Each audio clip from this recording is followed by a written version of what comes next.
Good afternoon, everyone. So we have two audiences this afternoon.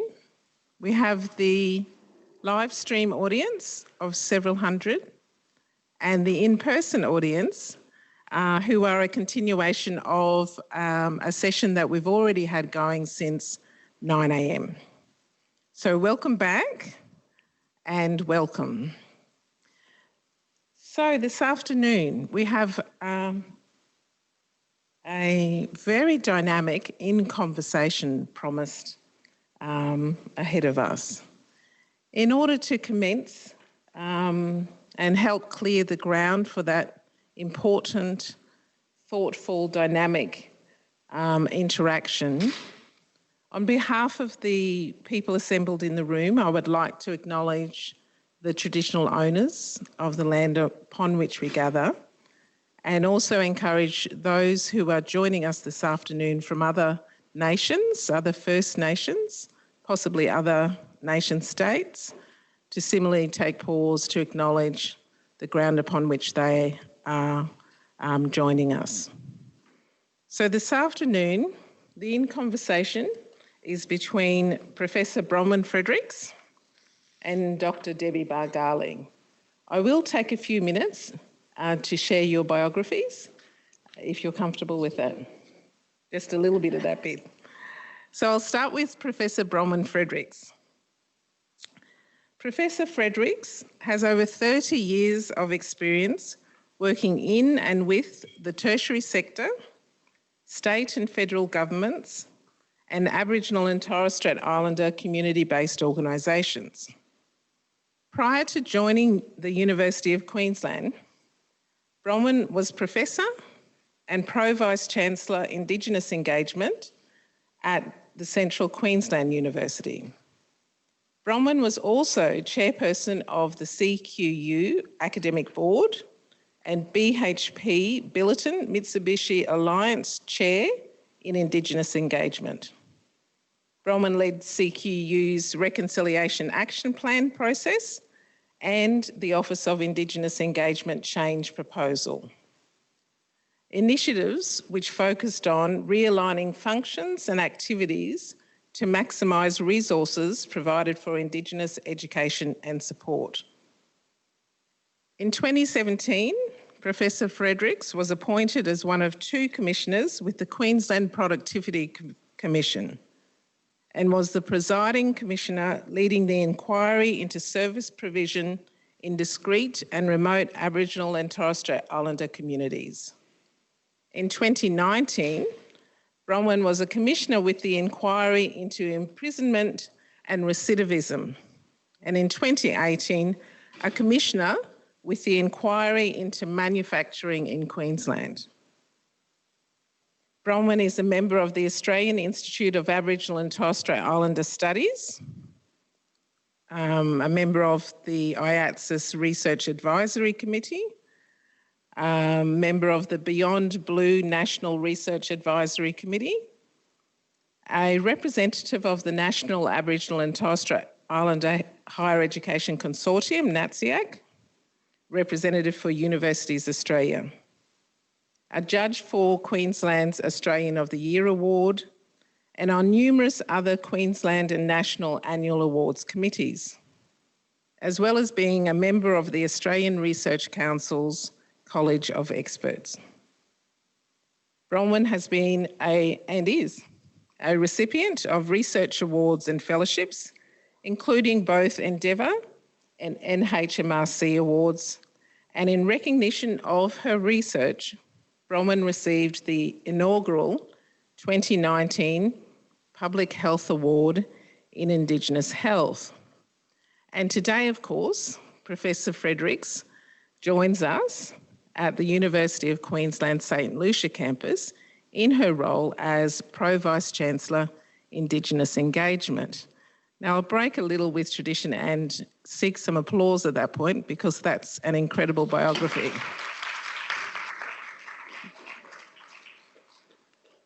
And I'm sure there's much more to tell on that as well. So Bronwyn will be leading the In Conversation this afternoon and asking questions, perhaps posing a few comments and provocations of our sister and researcher, Dr Debbie Bargallie. Dr Bargali is a descendant of the Kamilaroi and Wonnarua peoples of New South Wales. Debbie is a postdoctoral senior research fellow with the Griffith Institute for Educational Research at Griffith University. Debbie is also an associate of the Griffith Centre for Social and Cultural Research.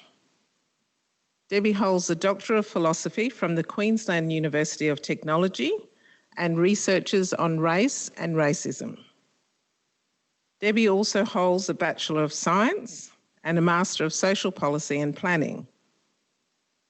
As the recipient of the prestigious Stanner Award offered by the Australian Institute of Aboriginal and Torres Strait Islander Studies, Debbie had her doctoral thesis published as this book, Unmasking the Racial Contract, Indigenous Voices on Racism in the Australian Public Service.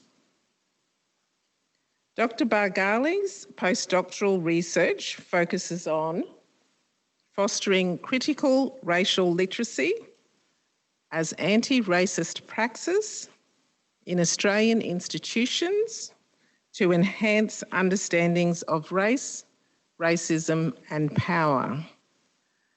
So, I will hand you your book back because you may well need that. And briefly, my name's Sandra Phillips and I'm the Associate Dean Indigenous Engagement in the University of Queensland Faculty of Humanities and Social Science. And I'll join you today as an overall host of this session, taking questions on the Q&A function of this live stream, as well as taking questions from the live audience between 2 and 2:30, Australian Eastern Standard Time. Brisbane is the centre of the world for this particular presentation. So, thanks, Sandra. Someone said to me just yesterday, Brisbane's like the northern suburb of Sydney, so everything north. But hi everyone, and I'm really grateful for the opportunity to talk with Debbie Bargali this afternoon in conversation, but also I'm thankful for this opportunity that's been afforded to Debbie and myself to have the conversation by the Faculty of Humanities and the Arts here at University of Queensland. And just thank you to everyone here for coming along, but also those people on Zoom and those people who may listen to the recording back later. Thank you for taking the time too. First of all, Debbie, I wanted to not just acknowledge you, but thank you for this work and acknowledge the award that you won as a result of this work. And both Sandra and I were part of your journey of the thesis from different perspectives and witnessed you moving through that process of doing your PhD and the laughs, the cries, the anger, sometimes the frustration, the harsh words, but also the soft and loving words that we may have spoken over that time, but other people did and you to us. So I wanted to acknowledge that, and the book that was recently published as a result of the Stanner Award. And for people who have already saw me before this event, it is available from the Institute of Aboriginal Torres Strait Islander Studies, the Australian Institute of Aboriginal Torres Strait Islander Studies in Canberra. So check it out and have a look. And there's some interesting book reviews coming out about your book, which I'll draw on a little bit too. And I note that your work in this book and your thesis was based on the research that you did within the context of the Australian Public Service, which we'll call the APS, and that you were employed for quite a period of time and you worked your way up the ranks, and that your research is based on not just your experiences, but those experiences of many others that you met along the way during your time of work, and then you went on to interview as part of the thesis. You know, for me, I think I've shared with you before and I'll share with the audience today, but I was at one point too a public servant in both the Australian Public Service and the State Public Service of Queensland. But just reading it, I could identify with some of the experiences, not all of them, they're all different, and I never had the experience of being in Canberra. I worked in a state office. But, you know, as I read the pages, I could feel some of the pain, and some of them I thought, wow, that happened to you, but also, wow, that did happen, you know. I wanted to think about too here, and to get the audience to think about when Debbie writes, and as you read, you'll note that the precision to what she writes with. And I want to note that your writing is quite cutting at times in terms of the way you analyse, which I appreciated. I wouldn't have been able to necessarily, I don't know many people, others would, to be able to analyse to that depth. And that you speak to the experiences with such care as well. So I wanted to note that. I wanted to draw a little bit on the way the book's structured, and it is structured around putting the experiences first. And part A, the book is broken into sections in a sense, and it's part A is around understanding the racism through the lived experiences, which details some of your own journey. And I think it would be worth a bit of time now for you to talk a little bit about that journey and how did this help frame your research, and that might assist the people in the audience today as well.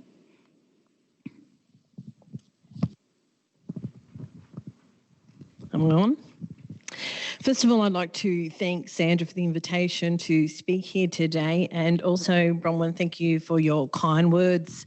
I start by acknowledging that we're today here on the unceded lands of the Turrbal and Jagera peoples, and I'd also like to pay my respects to elders past and present. So thank you for those words, Bronwyn, and that introduction, and your comments around the writing of the book. And yes, I do acknowledge that I was lucky to have some really good people around me during the path of my doctoral research, which is what this book is based on. But in doing that, I also want to acknowledge the people that were part of that journey in terms of bringing me through that PhD process. And that includes the people that I had as supervisors along the way, and people that brought me into the academic space. And that goes out to Professor Steve Larkin, Dr David Bennett, Dr David Singh, Distinguished Professor Aileen Morton-Robinson, Dr Juliana McLaughlin, and Professor Clive Bean. And I'd like to also acknowledge Professor Terry Flew, who's in the room today, who provided me with some great support coming through QUT Creative Industries, and also all the sisters that I had along the way that I could yarn to about some of this stuff. So primarily, I undertook this doctoral research whilst I was still in the Australian Public Service. It was based on the experiences of my involvement at work in the Australian Public Service, but also the yarns that I had on a day-to-day basis with Aboriginal and Torres Strait Islander employees within the service at that time. So all of the theorising and that's done in this book has come through the experiences of Indigenous employees. So I spoke with about 21 participants who I, term in the book as co-theorists as part of this journey, speaking about their experience as Indigenous employees in the Australian Public Service. Those yarning sessions and all the data that come from those yarning sessions is what I was able to, apply critical race theory and race theorising to in order to, write the themes out in the book that the way it is done and the way it is shaped. So you asked about the layout of the book, and as one would probably know who does qualitative research, that when you are undertaking yarning sessions in particular, where we are having a conversation backwards and forwards and co-theorising, that it produces really thick data, really heavy data, and lots of it to analyse. So each yarn probably went for about an hour, but it produced, something like, 40 pages of text, which had to be really, thoroughly analysed. And the struggle for me at the time of writing my doctoral thesis, and also through writing this book, was making sure that I stayed true to Indigenous voice. And I wanted to make sure, I actually felt quite uncomfortable with the idea of, having to break all of those conversations up and theorise them in way and to break them down to themes, because I was feeling that I was losing the whole story. So it took a lot of work to be able to do it the way I did. About how you would do that in terms of break, the voices down, because I know, you focused on the voices and listening to the voices and ensuring the voices were represented in the text. So how did you go about crafting that? And how did you find the people to interview or to talk with to have the voices there to start with? That's, how did you do that? Okay, so to start with, I was in the public service for 14 years myself, as, people know and we've talked about. So I made contact with a couple of people that I knew in the public service that were still in there, and some that weren't in there, and met with those people and had undertook yarning sessions with them, who also put the word out to people that I didn't know and that I didn't have contact with. So I had a big variety of people to talk from. So it had a bit of a snowball effect. What you asked about, how I went about that, the thing with yarning is that it doesn't come with any, at the time, it may now, I'm not sure, whether there's other theorists that are advanced yarning further in terms of, analysis, but what was a gap at the time was like, how do I analyse all of this data? So I took the approach of using a thematical analysis and drawed out the common themes, but also the common themes that were identified through, a race critical analysis and using critical race theories and themes. And, one of the predominant themes that, I talk about throughout the book is, around racial microaggressions. So I just wanted to speak about something that you spoke about earlier when you asked me about the framing of the book. The book is actually written in 3 parts, and the first part purposely was written in a way to cover the methodologies. And the reason I do that is that, when I was learning to research and participating in masterclasses, distinguished Professor Aileen Morton-Robinson drummed into us that critical Indigenous research consists of 3 components. Component 1 is standpoint. Component 2 is a conceptual or theoretical framework. And the third component is our method.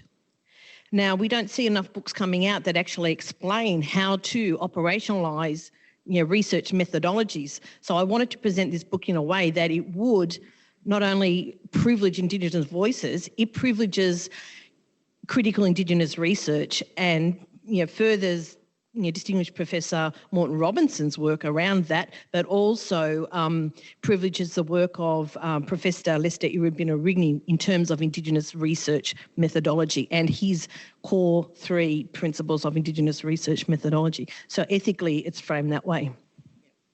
So if we just, and I'll come back to that a little bit later, Debbie, but if we just situate in terms of the voices, you talked about the snowballing and then coming to talk to people, just sitting within that at the moment, how did you find that even personally? Because you'd set your scene in terms of your standpoint and then your methodology, and then you'd been in the public service for all those years and worked your way through the ranks right through to, senior executive service, and you were hearing some of these stories.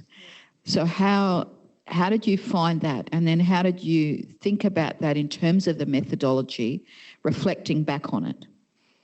Did you think about that in the methodology at all, how you would manage those emotions or how you would write about those emotions even with the theory?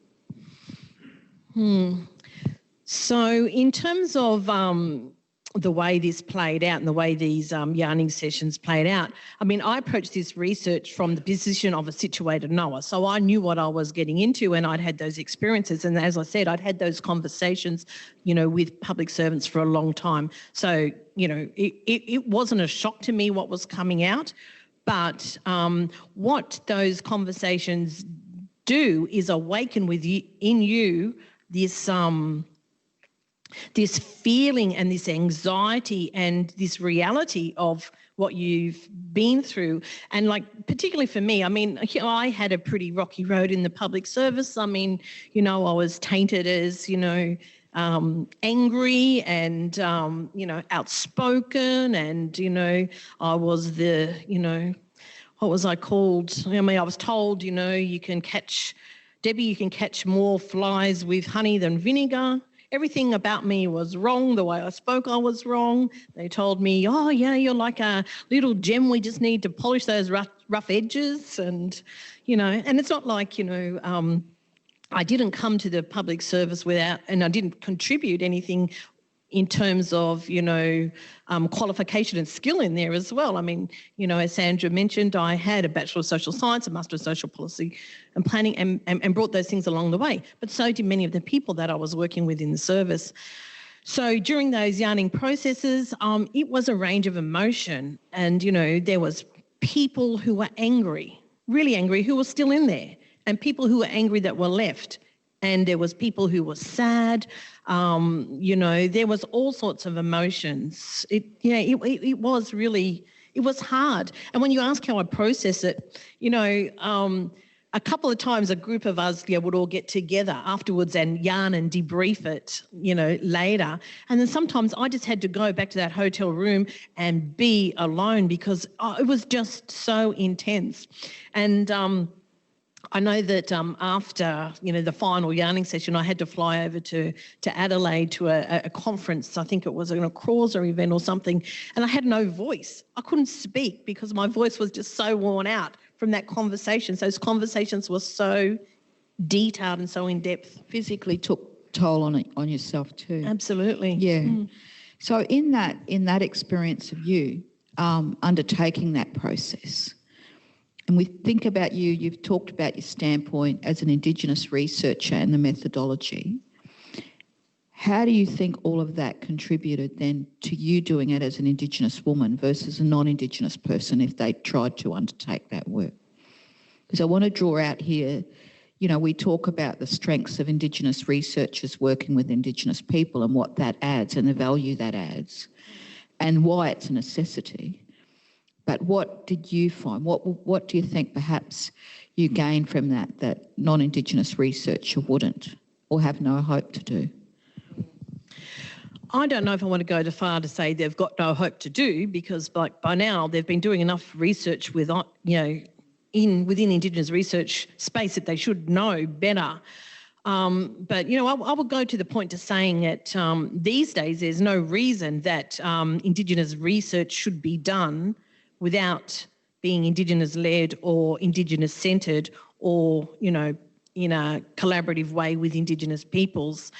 And I will, use the words of Māori academic scholar and elder Graham Smith when he constantly tells us that, Indigenous research, it's not about us without us. So I would go there as far as that's concerned. I particularly pursue and advance the work of Lester Irabina-Rigney in terms of Indigenous research methodology and his three core principles about undertaking research, and that he puts forward that Indigenous people need to be taking forward the research agenda.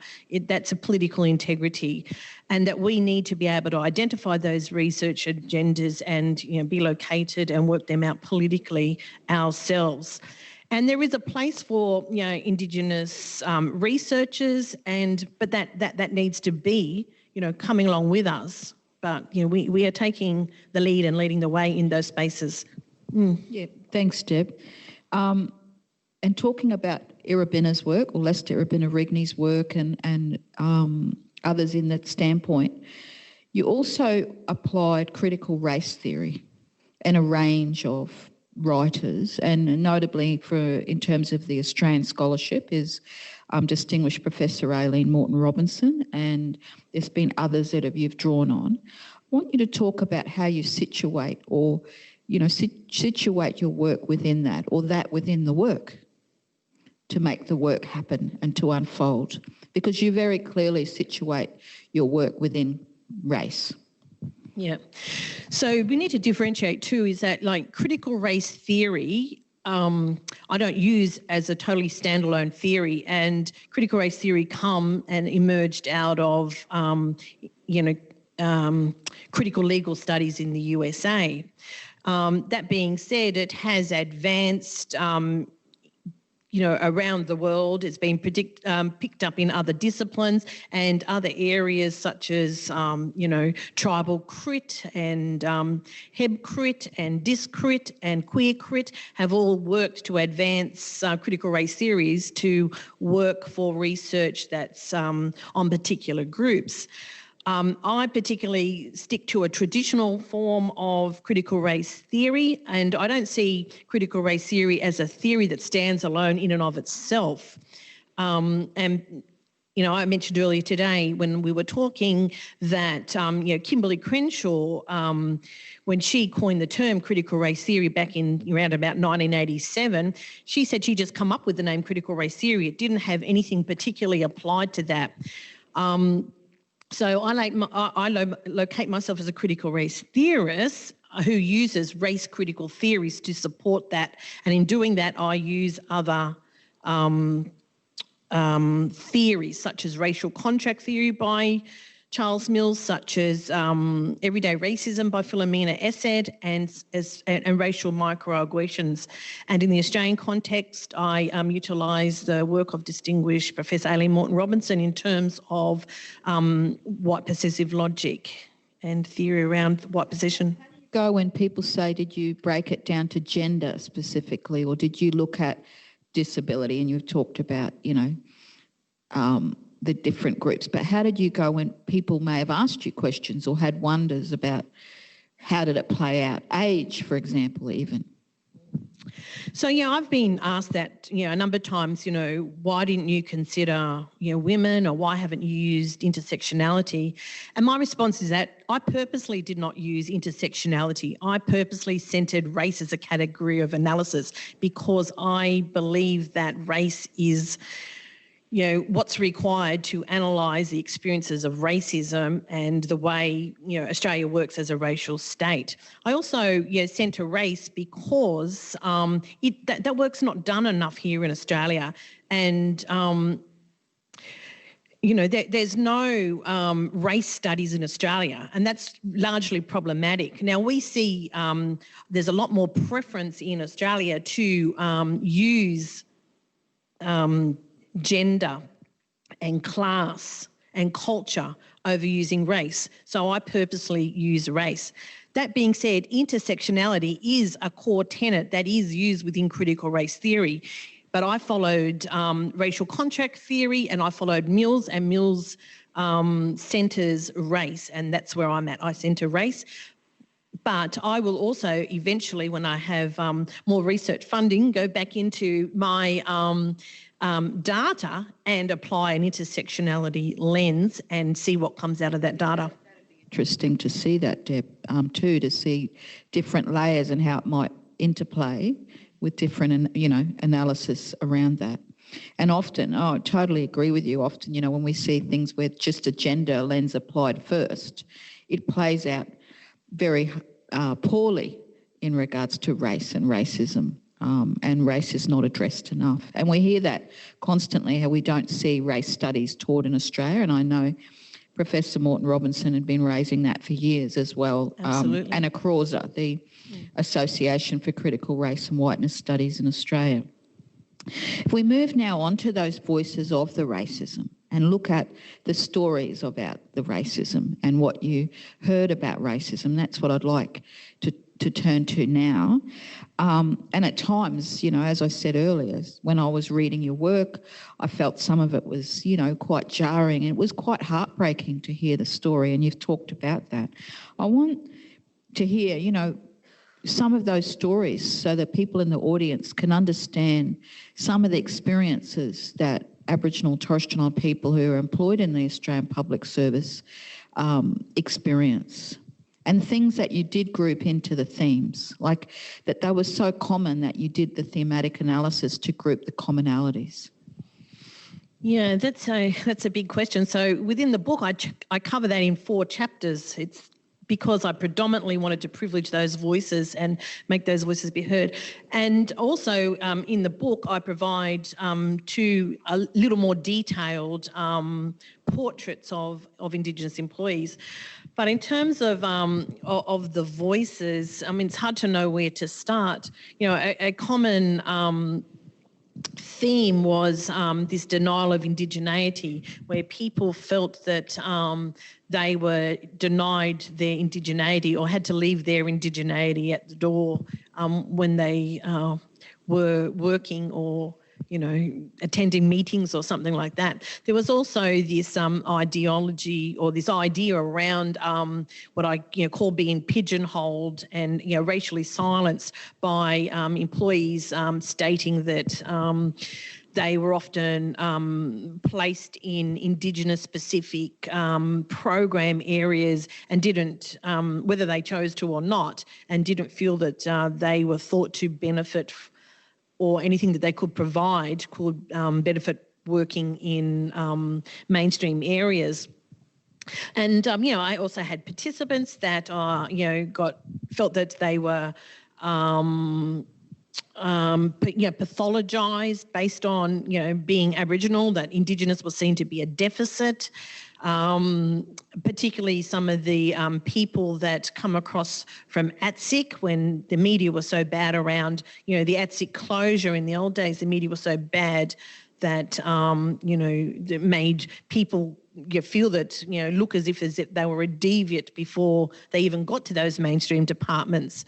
And I have one participant who was speaking about the experience on a day-to-day basis was so bad in his organisation that he wanted to walk outside and actually throw himself under a bus in the civic interchange in Canberra. And, when we're talking about those sorts of experiences in a workplace on a day-to-day basis, things are seriously out of control. Other people spoke about, their experiences of never being good enough or always having to go over and above to prove themselves. And of particular problem was this whole idea that people felt that they, which I use Philomena Essed's concept and theory of cultural cloning to explain, where there's this systematic reproduction of sameness, where people were sort of like talking about if you look at the history of identified positions in the public service up until recent years, you would see that they're predominantly filled by non-Indigenous peoples. See that, yeah. Across the whole public service, state and federal, because it was always desired as well, not core too. Yeah, and we have to be real here too. There's a certain sort of person that's wanted, and even if it's an Indigenous person, it's either the palatable Aboriginal person, the person that's, whether they're dark-skinned or light-skinned, but a person that has a similar like-mindedness, and as soon as you rock that boat, like, Charles Perkins did in his day, it becomes deeply problematic, and you are more or less shown how disposable you really are. I did some work once with Dr Pamela Croft, and we wrote about how sometimes Aboriginal people almost like a box of chocolates, and we use quotes of Audre Lorde and bell hooks there, but the soft sweet centres that non-Indigenous people like, and the hard peanut brittle that's people stay away from because it might break your teeth on. But there's all phrases around that, around the equating of what's more palatable or not, or what's the good fit. And I think you talk about the organisational fit and people being picked for that, and we certainly see that in the public service and in other areas of work as well. I want you to talk too a little bit about microaggressions, because I think that's an area that's often not understood well and described around what is that and how that plays out for Indigenous people within workplaces too, because you write about that in the book. And I know other people are starting to look at that in terms of different forms of work as well now. Yeah, so in Unmasking the Racial Contract, I developed a taxonomy of racial microaggressions. And, I brought forward the work of Philomena Essed, who speaks about the everyday lived experiences. And that work of hers has been taken forward into different directions via, work around, racial microaggressions. So those daily indignities, slights, experiences, acts, whether they're, they can be environmental. So they come out in a lot of ways. And, and I developed a taxonomy, and that's the way I themed lots of my data. So they're the things I just talked about. I talk about the myth of meritocracy, the denial of racism, particularly being one, with this whole idea that, racism is largely denied and it's never brought up for conversation, which makes it really hard to put racism on the table. Racism's, really never talked about, in the Australian public service. And that sort of like plays out too in terms of, the way that, the Australian public service, fails to respond to racism. And when they do, they, respond in ways that are through cultural competency training or unconscious bias training. And that's problematic in and of itself because it fails to, unmask racism. It fails to address the systemic and structural natures of racism by placing, the whole idea as racism being, on the individual. So in terms of racial microaggressions, they are everyday in every way. They are systemic and they are interpersonal, but I, take the approach that Philomena Essed does, is that, structural and interpersonal racisms, work together to, keep Aboriginal people and Torres Strait Islander peoples and Indigenous employees, subjugated in their place. Yeah. I know this book is very focused on the Australian public service and that's where it's grounded. Do you think, or do you see, you've worked in a range of contexts, but do you see parallels in other work environments, whether it be state public services or whether it be, we're sitting in a university today, in universities or in big business or NGOs. How is your thoughts on that, I should say? Yeah. I get asked that question quite a lot and often think to myself, I'd be absolutely delusional to think that this does not play out in other workplaces. I'm in the higher education sector now and I actually see the same behaviours play out. Since I've published this book, I have been receiving phone calls and emails from Indigenous employees, Aboriginal and Torres Strait Islander peoples from all over Australia who are writing to me about the same experiences that they're reading about in this book, yet feeling totally disempowered and feeling that they've got nowhere to voice their concerns, that they can't even talk about this and they've got no mechanism to take this forward, especially after they've left the organisation. So yes, it is elsewhere, and considering, the pervasive nature of racism in Australia and denial being a key feature of that racism, absolutely, it's everywhere. Yeah, because one of the things you spoke about, in the book or wrote about was about the pigeonholing, and you've talked about that. And we see, staff veered into Indigenous units, or whether it's state public service or in a NGO, sometimes you get the Indigenous team or indeed universities. moving on from that, looking at what can these organisations do then? What could they do, should they do, based on your work in terms of, you know, what you've read, what you've heard, ways to go forward? Yeah, so in thinking that through, quite often people just jump in organisations and, even the public service, I've noticed recently, jump on this bandwagon and saying, okay, we need to recruit more Aboriginal people, or we need to have more Aboriginal people at the top. And yes, that does need to be done.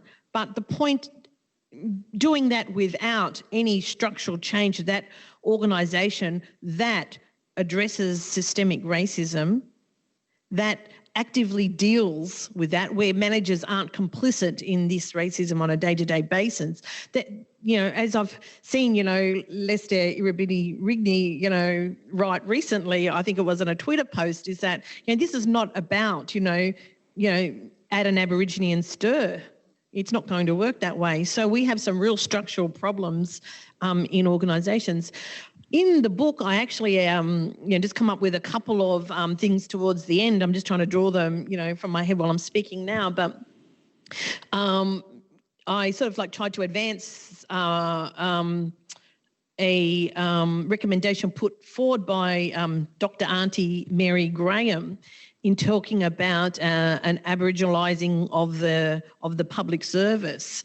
And, she talks about that by embedding Indigenous values into the, Public Service Act. And then, I also talk about,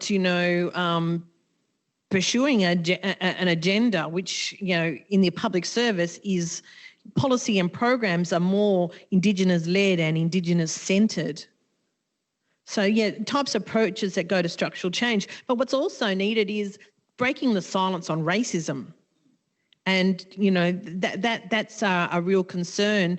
And, Steve Larkin, in his research, called for, greater race cognizance, a structured program to teach people about race and racism. And I actually take that up too in my book. And, I argue for a greater racial literacy that, explains and people know what race is, how race works, what racism is, what racism does, and advances that. But that's not just a simple course, that's an ongoing process.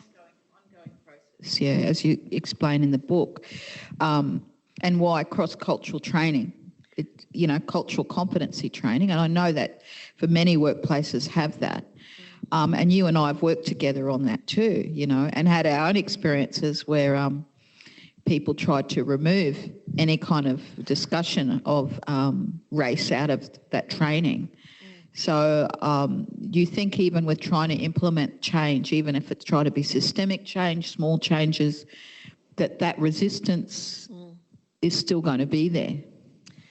Yeah, to a certain point, you just can't whitewash this. It's just, it's not going away so easily. I mean, racism is manifested in so many ways, and it's so deeply entrenched. I mean, it's white supremacy, and I use the term racisms with a plural because I follow the work of Steve Garner, who says there's just not one racism, there's many racisms, and they need to be dealt with in a variety of different ways. So there's not just one way to deal with racism, but this grab at cultural competency as a way to address racism is an easy cop-out. And when we tried that approach, when you and I have worked together to do it, the reason we took a different approach is because, we took on the critical race literature, the literature that said that, focus on culture doesn't work. But the reason we try to do those in those spaces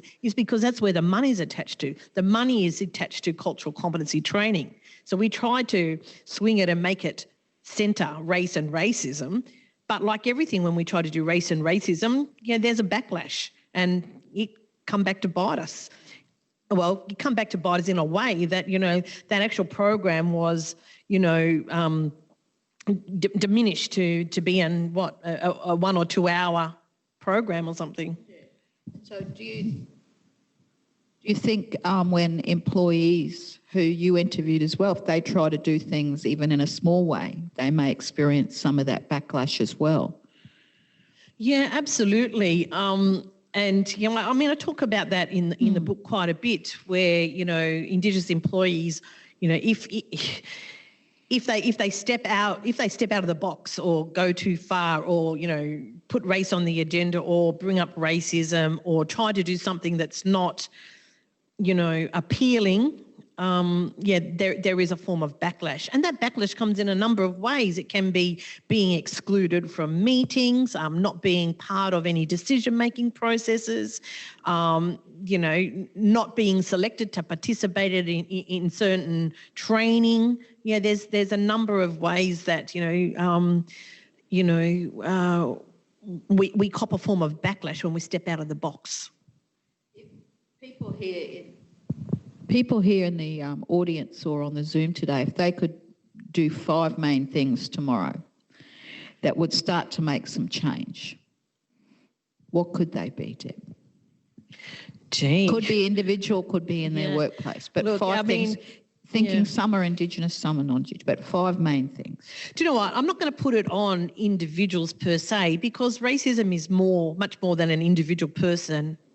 So, you know, I would say that people that worked in organisations need to take some of this work up. And on the other hand, also, I want to make the point that, you know, we can't only blame systems and structural racism, because individuals make those policies and plans in those organisations also. So, you know, a couple of things that I would say everybody I'd expect to do. First of all, go out and get some racial literacy. Start to learn, start to, you know, understand what race is, how race works, how Australia has been set up as a racial state. You know, what are the experiences of Aboriginal and Torres Strait Islander peoples? When we're talking about, you know, racism with, you know, non-Indigenous peoples or other peoples of colour who are not Aboriginal peoples, to understand that, how that works in Australia, you must understand how race operates and racism works against Aboriginal and Torres Strait Islander peoples in Australia historically, to understand how contemporary racism works. So I'd say, first of all, go and get some racial literacy. In thinking about other things, I would say, you know, if you're working in a workplace, the only way that we are going to have Indigenous-led and Indigenous-centred approaches to work is non-Indigenous people have to let go of the power.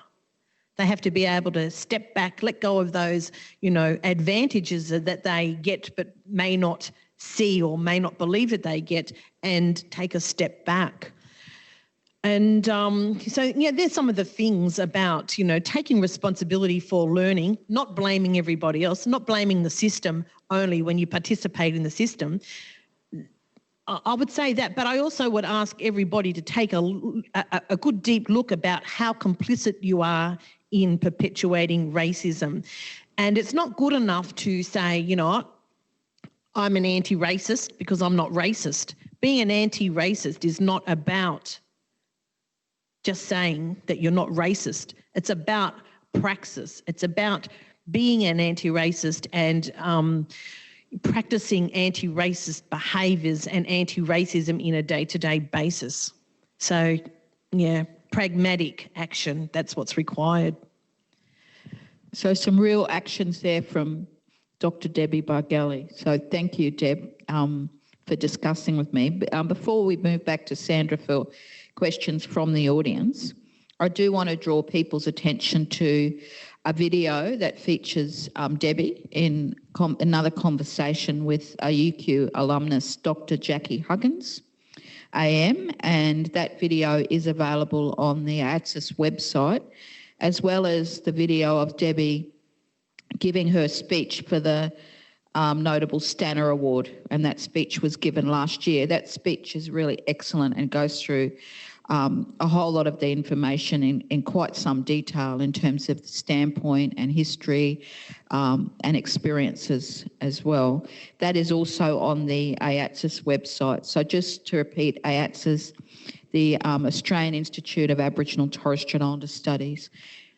Yeah, thanks, Bronwyn. And I'd also just like to, before we finish, acknowledge the beautiful writing in the front of the book by the wonderful sister, Dr. Jackie Huggins, who wrote the foreword for my book. So I just like to acknowledge Jackie out there and, ask people that are reading the book to really take in what Jackie's had to say too, because she also writes from a place of situated knowledge, being a former APS employee also.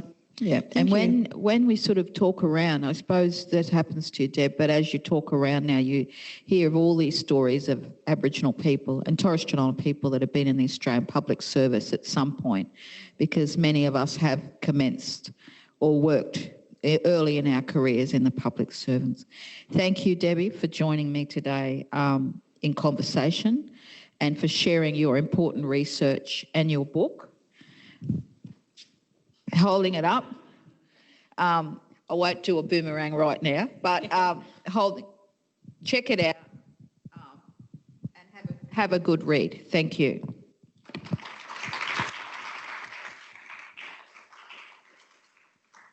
And of course, is this on? Yep. And of course, registrants to this afternoon, the Aboriginal Studies Press has given a code for a 10% discount on Debbie's book if you haven't yet purchased it. So fantastic. Thank you so much to think about. Absolutely. The in-person audience, if you have any questions, think about them now and wave your hand around and we'll put them into the mix. In the meantime, Debbie and Bronwyn, we do have some questions on the Q&A through the live stream. Carmen, who has had over 25 years' experience as a state public servant, poses a few questions for your consideration.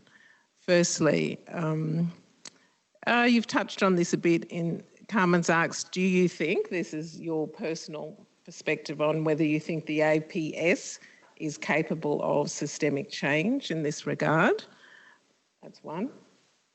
Two, Carmen's interested, and you've touched on this with regard to Dr. Mary Graham's contribution about Indigenous values, but Carmen is asking how to uphold and value Indigenous people's indigeneity in the APS in particular, I guess, and in institutions generally.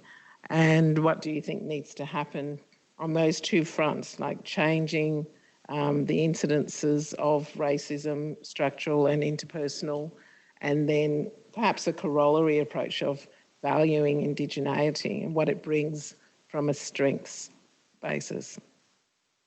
Okay, so that was quite a large set of questions for me there.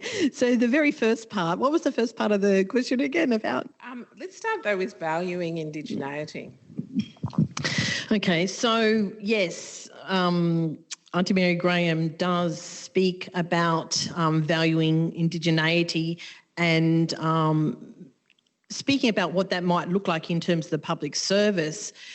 And she goes to the point in some work that she's undertaken with government in talking about how to build in those values into the APS Act. But putting that into action is like anything else, which makes me now remember the first part of the question, which is that, I mean, I ask in the third part of the book, the question to myself is that, like, really, can we break the racial contract of a historical white colonial organisation? And, you know, then in talking back to myself, I go, well, if I'm talking about a contract, you know, a contract can be broken, but it's going to take will, and it's going to take a lot of people to do so. So, yeah, there's not one way that this, you know, contract can be broken or to move this agenda forward until there's actually a will to do so. And, you know, without that will, I don't know. But there's many things that need to be done. I mean, and these things can all happen at the same time. You know, we're talking about constitutional change, constitutional reform. We're talking about, you know, prioritising Indigenous voices. We are talking about a whole different set of actions that must happen, but it also means that we have to, the Australian Public Service has to find a way to embrace and respect indigeneity and our standpoints, our ways of knowing, being and doing. That's what really needs to happen there. So, you know, whether I think they can do it, there's no reason why they shouldn't. and there's no reason why they're not capable, but will their whiteness allow them to do it and allow this to progress? I don't know. That's white supremacy. Thanks very much, Debbie. And Nina on the live stream, Q&A, this often gets resorted to, a desire to hear some positive stories. That in itself could be considered a particular form of position taking around discomfort of discussing race and racism. So nevertheless, it is often what people default to, wanting to hear some positive stories. So Nina does ask, can you share some positive examples of what has worked really well to transform the workplace to being a safe space for Indigenous staff? Did any of your co-theorists talk to this? Well, did they talk to this? Okay, so are there positive stories? Let's get to that. Not all of, Aboriginal people and the Indigenous employees in this book, in my research, are not passive victims of racism. They stand up every day in every way in forms of, solidarity and resistance in order to survive. So are there success stories? There's still Aboriginal people in there. That's a success story in and of itself, that some have survived. I'd be still there too if the system didn't enforce me to leave because they would not allow me to transfer to my hometown in Wollongong and remain there whilst my mother was dying in a coma on life support in Wollongong Hospital. So I was forced to take a VR. Is that a success story? You know what? It's a story that is my story of resistance. It's a political act that I chose to walk out on 14 years of a career where I should be still there now. Now I would be in my 22nd year. And you know what? Aboriginal and Torres Strait Islander people continue to pay high costs for racism in the workplace. So the positive stories are there, but I'm not here to sit here and dance and tell the nice stories because, you know what, we stand up and we tell our stories all the time. So that's not in a negative way, that's just our way. And in terms of positive stories, when Aboriginal people are able to enact their indigeneity without being challenged, when we're able in the workplace to enact self-determination, when we are involved in Indigenous-led and collaborative and Indigenous-centred workplace processes, that's when we're allowed to go out and work with our communities rather than have to sit in the office while the white fellas go out. That's when we see the success stories. I think if I can add to that too, that it's assumed that everywhere is safe. And to think there's positive and to make it safe when that's neither here nor there, and speaks to what Debbie just said. The other thing is hearing that, and I know we've talked about it, where people will say, you've got to look at the progress that's been made. And I go, no, I look at the lack of progress made by the organisation, because Aboriginal and Torres Strait Islander people have had to force that in many instances for that to even happen. And then it's all the good work being done. So that it's looking at the problem in a wrong way around, in a sense. I'd just like to add to that too, is that, when we constantly hear organisations selling their happy stories, we are seeing these stories being told through this idea about, look how many, Indigenous employees we have. We've met our target of 3%, We're talking about how many we've got. We're not talking about how many we lose. We're not talking about, the poor retention rates. That's the issue that we need to be looking at. So rather than focusing on all these happy stories and that, let's talk about what's really going on out there in the workplace. Very strong words this afternoon. Very strong words. And I think in your presentation, well, I know I've got a screenshot of it in front of me, but your particular slide around racial literacy and what it looks like. So there's two things that occur to me as particularly important and that we're contributing to this afternoon. One is developing language practices through which to discuss race, racism and anti-racism. The work of that, particularly in Australia, is fraught, very necessary and underexplored, particularly in public conversation. And the other one is the ability to decode race and racism. And that, from my mind, goes to the testimony of experience around what it feels like to experience racism. And in that regard, Indigenous experience, vocabulary and capacity to discuss these things are, really sophisticated, when in fact we end up, though, in conversations where we have to kind of train people from rudimentary concepts to start with. So I know that you're a little reluctant, and we've talked about this in private conversation, little reluctant to perform public media around these conversations because of the challenges. Can you talk a little bit to that? And do you think that will change for you over time, or does it depend on a whole range of other factors? Look, you know what, I'm not really sure. I mean, I didn't come through the academy. I mean, I was a public servant. I've only been in the academy, since 2014, when I started my, HDR pathway. I've not sort of I don't position myself as a public speaker or a public academic. And I know that there's expectations to speak up and do more, but you know what, I've written a book. If people want to learn, feel free to read my book. In one way, I will go there and say that.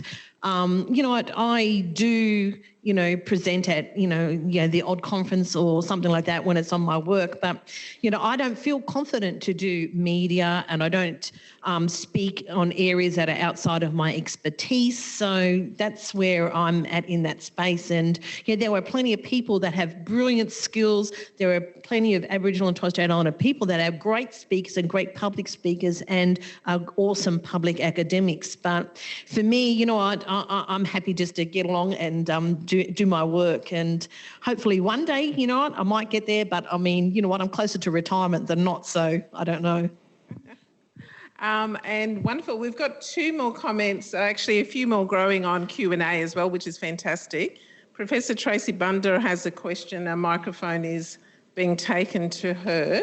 So I'll go to some of the Q&A here. Paul Henman says, the insights shared are really important to help me get a better understanding of the challenges and experience Indigenous people have faced in the APS. Paul would like to hear some more concrete stories, or perhaps purchasing the book, as you just said, would be the best path to that. Yeah, possibly at this stage. I mean, I don't really want to sit here and talk about individual people's, stories all the way. And you know what? The point I'd also like to make is that, if you've got the time and you've got the will, have a read of the book, because you will get a good understanding collectively of our story. I'm not telling individual stories in here. What people need to understand when they read this book is, they need to read and understand what's also not being said. And that's because, calling out racism and, accusing people of racism, is known to be worse than the act itself. And, I had to go through, lots of legal reading of this book to protect me from being accused of, accusing people of racism. I had to water down some of, my own experiences, and also had to be very sure to protect the voices of the Indigenous employees and the institutions that they work in. So when I'm telling using their words and telling them stories, people who are currently in the service who may have been perpetrators of those, of that racism could not identify themselves, because, it's hard. It's a really hard gig. And this is how, this is what silences us. This is the way racism, is silenced, because if we speak out, like I said, there's racial backlash and there's legal backlash. So anybody that goes through the experiences of writing a book as such about people's lived experiences, have to be very careful. So I urge you, when you're reading what's being said, also read what's not being said. Thanks, Debbie. And Professor Tracy Bunda. Hello. Thanks, Deb. Great presentation, great talk, led by, with the help of Bronnie. Whilst you were speaking, I was thinking about what you were saying about the racial contract. And if this question is sort of left of field, you just say, please keep your lips together, Trace, and I'll go back to a question online. But I was also thinking about Irene Watson's work when, she was troubled about the location of Aboriginal people in our own country as sovereign peoples. And she was asking the question whether or not we are actually, whether or not the nation state is actually settled. And I want to sort of put that beside a trend that's coming out of Melbourne in some respects, where you have a discourse that's cementing around naming whiteness as settler colonial and the settler colonial position. So as a way of being able to recognise that the nation state was, I'm not quite sure, I haven't got enough into the literature yet, but in terms of having a relationship, recognition that it is a colonial state. Have you heard this? And what's your position on it? Particularly, you've named the racial contract, you've named the need to be able to look at racialisation, and I'm seeing some talk back from Canada, but I wanted to just ask you and how you apply that to this naming of white people as the settler coloniser. Yeah, absolutely true. Yes, I do see some of that work. I mean, I don't do post-colonising or post-colonial work because, I agree with distinguished Professor Aileen Morton-Robinson, who says, we're still in the colonising project. So, colonisation is not an event, it's an ongoing process. So, when we talk about whiteness, also we're not talking about white people per se. I'm talking about whiteness as a technology of power. So, in thinking about the way they are doing this in Canada and other places, I don't know. But, yes, I see Australia as a racial state based on, the settler coming, white fellas coming, settling, and still in that colonising process. But this is not only white people. There's many people who are complicit in the racism against Aboriginal and Torres Strait Islander peoples in this country today who are non-white. So we have to all look at how we're complicit in this. Racism and white supremacy is not only maintained and sustained by white people per se. It's about people who participate in that system of white supremacy. Thanks, Deb. Thanks very much, Tracy. Madeline on the live stream Q&A says, not a question but a comment. Thank you, Dr Bargali. This work is long overdue. I admire you and your research. Wonderful. Stephanie says, I am white. I agree that I have experienced and continue to experience white privilege. The speaker, Dr Bargali, indicated the need for those in a position of privilege to let go of the power. Any specific examples of how this might be done? So it depends. It's all, it's all, what would I say, contextual, I guess. Depending, okay, so if we're talking in the workplace, for instance,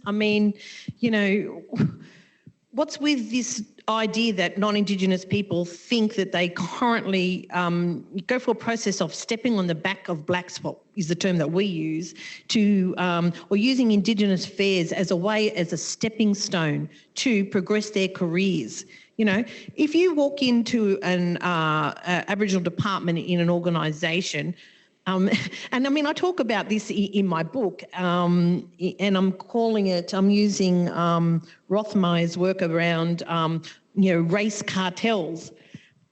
I mean, I've been around long enough as a 54-year-old woman to have seen what these race cartels look like. And I'm talking about, in departments where there's groups of, and in my experience, predominantly white women who are working in Indigenous spaces, who bring their friend in and their friend in and their friend in and their friend in, and all of us mob are sitting back, like my book shows, with our hands up, wondering what's going on. I mean, pulling people up. So, look at your complicity in that. Why do you need to step into Aboriginal affairs to further your career? So then they climb that ladder, they get to the top, and then they step out. And, if we're honest, we see this happening in higher education as well. We see it in research. We see it everywhere. So, that's just one example. Have a look at what you're actually doing to, in terms of your complicity. I know, Deb, in health, we often have, sometimes they will rope an Indigenous person into that cartel, or non-Indigenous people of colour into that group as well, and build that power base to, against Aboriginal people. But it's all around how can we get that money. I've had that said to me as well. There's heaps of money, isn't there, Bronwyn, in Indigenous health research or this kind of research. So you see it playing out in a range of ways. That's in higher ed, and you do see it in public service in the Commonwealth, but also some of the NGOs as well. That's right. And another area, and people call this a black problem, but I actually see this as a white problem. And I know I'm going to say this, and I know that if I say this, I'll cop some backlash for it. But there's this whole trend happening at the moment in the Australian Public Service and in higher education, in the university sector, of what I'm calling the white people that turn black. So we're constantly seeing now, for a number of reasons, many people who have built their whole career in the academy or in the public service as white people. And I see this more with white women. They have been white women all of their lives. And then in the last year or two, they identify as an Aboriginal person because, for one way or another, they may have found on DNA a connection, or for some reason, some stories might have been told in the family. I've heard a variety of different reasons why these things happen. And, all their experience is valid. But what I'm saying to those people, own those experiences rather than finding out that you're Aboriginal in a year or two later, applying for huge grants, applying for identified positions, applying for something to progress your career as an Indigenous expert. What I would say is that spend some time to learn what that means and, build up some understanding, because those positions and those research grants are there to progress Aboriginal and Torres Strait Islander research or, policies or programs or those in the workplace. And it's a touchy subject. And, often people say when we call these things out, it's lateral violence.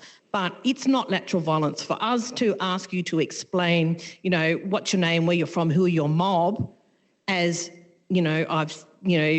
Associate Professor Chelsea Bond has written, as Distinguished Professor Aileen Morton-Robinson has written. This is not lateral violence. This is Aboriginal protocol. So, I ask those people also, those white people who I see in the system who have openly encouraged these people to pursue the agenda to identify, because it advances the work and positions those white people in the research by having an Aboriginal colleague or friend to bring them along. So this whole idea of any Aborigine will do needs to stop. Well, indeed, I'm reminded of Aboriginality as a genuine occupational requirement as established by various anti-discrimination acts around Australia in the context of affirmative action in that regard. So what we need to understand is what is it about Aboriginality that is a strength that is being recruited in order to improve a workplace or a system or outcomes. So Absolutely agree. and this is the trickiness around getting the vocabulary and the language and moderating all of that. And the conversation without being accused of being laterally violent. Indeed. So I've realised as a fairly new Q&A wrangler, that I need to move through these questions in order to reveal the new questions below. So I will continue on that front. Lee Daffy, forgive me my pronunciation. Lee says, hello, I am a Toongarung woman from Victoria, an APS social worker and doing my PhD with Aboriginal women in entry-level programs through the APS. Born from watching retention rates not being the forefront of program design and working from a positive outcomes perspective. Thank you heaps for being real. Debbie's very real, as we've all learnt today, encourages me, says Lee, which is fantastic. Heidi Minchin, as a previous public servant, non-Indigenous in brackets, I found cultural safety training to be too polite and often self-guided, which seems a little unproductive. How can we go about encouraging better critical reflexivity in these spaces? Critical reflexivity. First of all, I question what that's going to do in the context of critical race theory. I mean, we've seen recently everybody running out and buying the manuals about, white fragility and, white privilege. And, I have to question as individuals. I mean, I've even, heard of events where, black people invite white people into their homes and, pay to have a meal with a black person and, black people speak about those events and white people become really, enlightened or knowledgeable and leave, and they're charging $200,000 a head. So I'd like to, invite a few people to my house for dinner sometime to see if I can make that sort of money. So, this, what's the word? Is it, self-flagellation, this whipping, white people whipping themselves about, learning about their white privilege, I don't really think is going to change too much. But what I do think needs to happen is that, in terms of developing this racial literacy and what the person was just speaking about, requires a further advancement of what these cultural competency programs are trying to achieve in the first place. I mean, you know what, when we've done this work, we've been accused of, this is not what I thought we were here for. I wanted to learn about the little spirits, and we've gone, well, there's a cultural centre up the road, but here we're going to be, talking about race and racism. We might have been in the cultural centre. But so I think that programs, that are training programs need to centre, race and racism, use critical race theory as a way to develop and deliver these sorts of programs and have a bit of reality and real conversations more than thinking. I mean, I don't know how many times we need to say it and write it, because so many of us have published this stuff using the evidence that shows that cultural competency training does not advance people in terms of Indigenous employees in workplaces and quite often advance the betterment. 40 years of cultural awareness training has not really advanced the status of Aboriginal and Torres Strait Islander peoples per se. Now, a member of our university community, Carol Ferrier, has said thank you. Yes, Carol's wondering about the role of unions in relation to anti-racism and in particular the role of the NTEU as seen from your perspective, and asks whether the union movement is doing as much as it could. Yeah, very interesting question, and it's about the third time this has been raised to me as a question. And you know what, I come from a very coal mining unionist father. You know what, I was involved in marches up and down, with the coal miners in Wollongong as a kid. I remember marching, singing, what do we want? Fraser out. When do we want it now? Over and over. I mean, I remember catching the trains to Canberra, the old brown rattler trains from Wollongong to Canberra as a kid, and marching on the steps of old Parliament House. Those days, unions were solid, really, really solid. And, I grew up in that tradition. So I've always been a member of the union. So how this works out in terms of racism, and Bronwyn and I have had this conversation only over the last couple of days as well, in that, I think that unions could have a very big role to play, but the problem is that unions tend to take up issues when it's collective, and when it's an individual issue of racism, they don't tend to get too involved or go too far. So in terms of the Australian Public Service, I mean, we know in Australia that there's been very little cases of racial discrimination effectively make it to the courts or through the courts or out the other side. So there's been very little chances or cases of racial discrimination winning. So the unions, if the unions had more teeth and more power, I think that they have a very big role to play and could play if they could find their teeth like they used to have years ago. But you know more about unions than me contemporarily. Yeah, I would probably say, even in reading this, and it's why Deb and I have had the conversation, I think just in the last couple of days, but previously as well, is that unions are, in terms of, we talk about the ground movement, and there's people here that are in the union, they're representative of their workplace. So we have delegates who are workers in the workplace. So in essence, they carry everything about them of their workplace and replicate it as well within the union. And that's the same, I think, doesn't matter whether I've been in the state public sector union, the Commonwealth, the federal public sector union, the NTEU, my partners in the CFMEU, it replicates across because of the mechanism of the unions and the branches. And so, and at the end of the day too, you see it play out. So we've seen huge amount of effort into gender and sexual assault on campus, and we see that playing out. But we don't see it playing out in terms of racism in the same way that Debbie talks about that.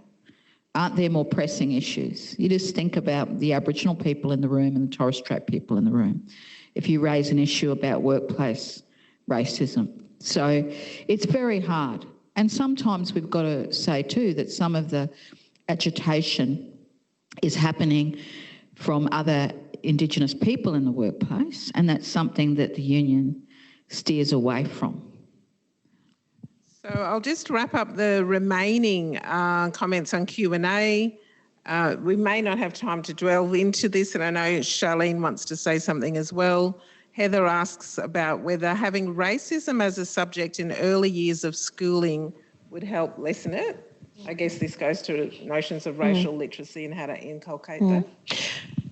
Absolutely, and we'll go back to what we spoke about earlier. We are in this situation in Australia also because race has never been considered a field of study as a course, as anything like it has in the USA and in the UK and other parts of the world. So that's why we are so far behind with race research and our racial literacy. So yes, absolutely, race and racism needs to be taught from the onset, like they do in many other countries. Fantastic. Brother Terry Bell's out there saying it's the same as black cladding in economic development. Marie suggests that perhaps we should focus on strengths as opposed to differences. but I think you've addressed that sufficiently this afternoon. Teresa Heath says, congratulations, Dr. Bargali. You are inspiring, battling what you're discussing in academia every day, and only continue knowing I'll get my Indigenous education PhD despite academia. And I'd also like to shout out to Teresa Heath, who is a family member of us Bargali mob. Okay, fantastic. Okay. And then thanks, Debbie, for your brilliant discussion today. Hard-hitting commentary that delves deeply into structural and systemic racism that still exists today in the APS and many other institutions. That's from an old AHL employee. Always was, always will be Aboriginal land. Absolutely. Okay. Charlene? Hi, Deb. Bronwyn, thanks for your talk today. It's been great. Funny the conversation has gone towards unions because Debbie and I had a conversation recently. I'm a lecturer here at UQ in employment relations, and Debbie mentioned, we need to discuss more about race in employment relations, and that's one thing that I actually did. And I found that my students really were like, oh my God, nobody's ever talked about this before, They don't associate employment relations unions with racism. And I, as an NTU delegate as well, one of the things that I'm constantly talking about is the racial contract and how race actually determines everything that we do. And I was thinking about some of the questions coming through around, what does the NTEU do? And we have an Aboriginal unit within the NTEU who does a lot of work around racism in the workplace and how that actually plays out for us mob within academia. So I would encourage the person, asking those questions to have a look at the NTEU website, to have a look at, the I'm not racist, but is the terms that we've used in the NTEU, to look at what happens for our mob in the workplace and challenge people about how we can actually move that forward because, I've worked in the public service.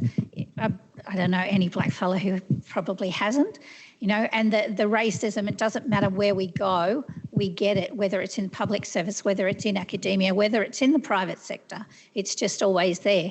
And I think that more people need to read this book to figure out, there is a position that they can actually take. Absolutely. And I'd like to just further that point by saying, when we're talking about conversations around race and racism, teaching on race and racism, where that work is done in Australia is hidden, behind the scenes. Like, we might be taught through some sociology or some health or some education subjects. But that work is primarily being done by, Aboriginal and Torres Strait Islander peoples and people of colour. White fellas need to lift your game and start to pick up and have these discussions and teach and learn about race and racism. And on that note, I think we will wrap up. It's 2:30. Can we thank Dr. Debbie Bargali? Thanks, Deb. Thank you, Sandra Phillips, for hosting the event this afternoon, for this session, but also for the day for HAS. And thank you to all our wonderful audience and for your questions, the audience out there in person as well as the audience on Zoom. So thank you for being with us this afternoon.